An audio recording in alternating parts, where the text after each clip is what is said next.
So let's talk about something we all do, react. But what if getting angry or upset actually meant you were losing a real tangible piece of your personal energy? Today, we're jumping into a really interesting take on emotional control from a source called the Urban Seer. Let's get into it.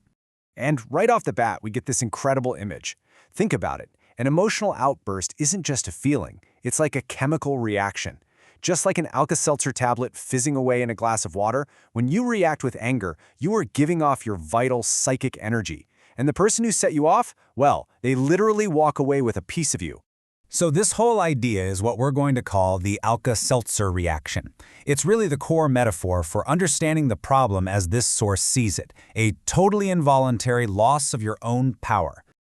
So when we use the word reacting here, we're not just talking about responding to something. No, it's way more specific. It's that moment you involuntarily surrender your own internal power. It's when you lose control, and in that split second, your energy is literally taken from you. Okay, so that brings us to the stakes. If reacting means you're losing energy, what's the actual cost? Well, according to this source, it's really high, and it unfolds in this clear, kind of destructive sequence. The first cost is exactly what that Alka-Seltzer analogy was about. The person or the situation that triggers your reaction literally consumes your energy. It's a one-way street, a transaction where you are the only one who loses something valuable. But, it gets even worse. The source says it's not just a loss, it's an exchange. After they've taken your energy, a little piece of that negativity that provoked you, what the source calls their wicked nature, is actually transferred into you. And this is where it all leads. By taking on that negative energy, you end up carrying it forward. You might take it out on other people, maybe even people you care about. The cycle just keeps going, and you start to act like the very person you reacted against in the first place. So you have to ask, right? What's causing all this agitation to begin with? Well, the source points to some very specific, unseen forces that it believes are out there intentionally trying to get us to react like this. From this perspective, these provocations are not random at all. The source identifies what it calls wickedness inside institutions like government and schools, spiritual forces that can act through people, and even something it calls body snatchers that are trying to change who you are to serve a broken system, which it calls an Orwellian nightmare.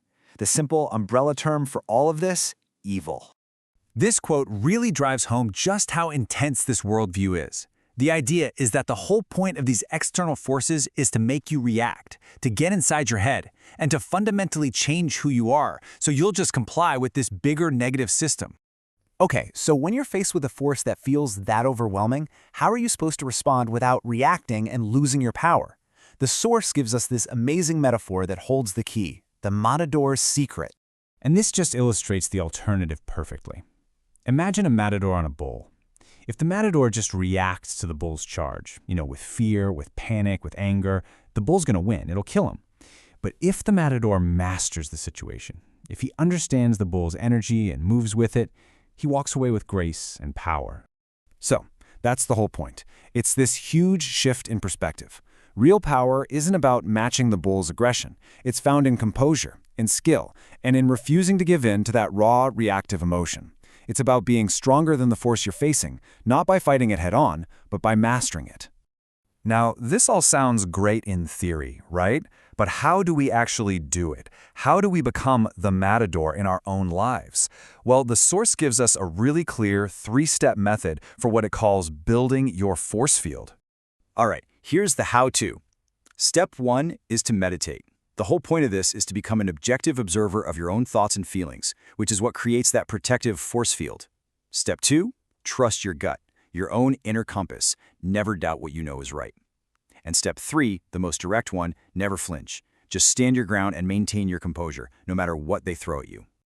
And this final quote really ties the whole solution back to the problem we started with.